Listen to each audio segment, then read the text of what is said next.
ನೆನಪಾಗುವುದು. ಆ ಎಂದರೆ ನನಗೆ ಆನೆಯ ನೆನಪಾಗುವುದು.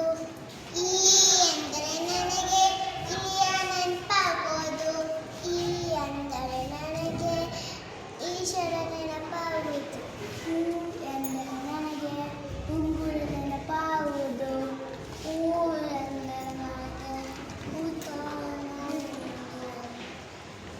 ರೂ ಎಂದರೆ ನನಗೆ ಋಷಿಯ ನೆನಪಾಗುವುದು.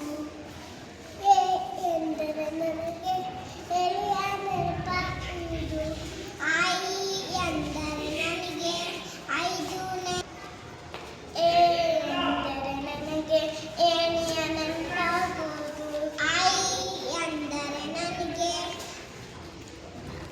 ಐದು ಬೆನ್ನು ನೆನಪಾಗುವುದು.